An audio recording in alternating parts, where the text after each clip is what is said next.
नमस्कार, मैं सौरभ शुक्ला।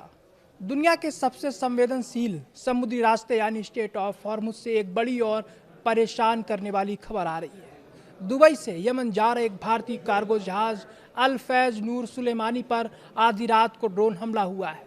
इस हमले में हमने अपने एक भारतीय नाविक को खो दिया है और 4 अन्य घायल हुए हैं। आखिर उस रात समुद्र के बीचों बीच क्या हुआ था, ये हमला किसने किया और वहाँ हालात इतने बिगड़े क्यों हैं? आइए इस पूरी घटना को समझते हैं। तारीख थी 7 और 8 मई की दरमियानी रात। भारतीय समय के अनुसार करीब 2:30 बजे जब अल फैज नूर सुलेमानी जहाज अपनी मंजिल की ओर बढ़ रहा था, तभी अचानक एक जोरदार धमाका हुआ। जहाज पर 18 भारतीय क्रू मेंबर्स सवार थे। इंडियन सेलिंग वेसल्स एसोसिएशन के मुताबिक ये एक ड्रोन हमला था। हैरानी की बात यह है कि यह हमला सीधे तौर पर भारतीय जहाज को निशाना बनाकर किया गया था या नहीं, यह अभी साफ नहीं है। बताया जा रहा है कि उस वक्त वहां भारी क्रॉस फायर चल रहा था, यानी दोनों तरफ से गोलीबारी हो रही थी और हमारा जहाज उसकी चपेट में आ गया। इस हमले में द्वारका के जाम सुलाया कस्बे के रहने वाले नाविक अल्ताफ तलाब केर की मौत हो गई है।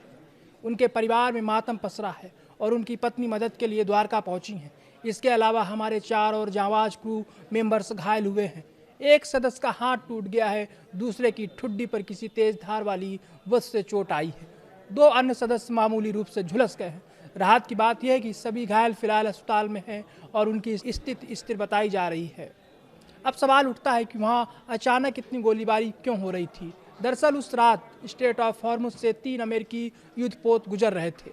अमेरिका और ईरान के बीच इस इलाके पर कब्जे को लेकर पुरानी खींचतान चल रही है।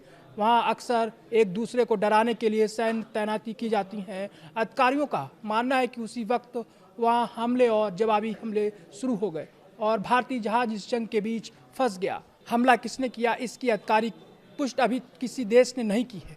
इस घटना के बाद भारत सरकार और दूतावास अलर्ट पर है। मृतक अल्ताफ के परिवार से संपर्क किया गया है। अब परिवार को तय करना है कि अंतिम संस्कार दुबई में होगा या पार्थिव शरीर को भारत लाया जाएगा। तो वहीं दूसरी तरफ अमेरिकी राष्ट्रपति डोनाल्ड ट्रंप ने उम्मीद जताई है कि ईरान के साथ चल रहे इस तनाव को कम करने के लिए शायद जल्द ही कोई जवाब या पत्र मिले। लेकिन फिलहाल जमीन पर या कहें समंदर में स्थिति अब भी विस्फोटक बनी हुई है। स्ट्रेट ऑफ हॉर्मुज जैसे रास्ते अंतर्राष्ट्रीय व्यापार के लिए बहुत जरूरी हैं, लेकिन अमेरिका और ईरान की इस लड़ाई में बेगुनाह नाविक अपनों की जान गंवा रहे हैं। भारत सरकार अब इस मामले को अंतर्राष्ट्रीय स्तर पर उठाने और अपने नागरिकों की सुरक्षा सुनिश्चित करने में जुटी हुई है। इस खबर पर हमारी नज़र बनी रहे।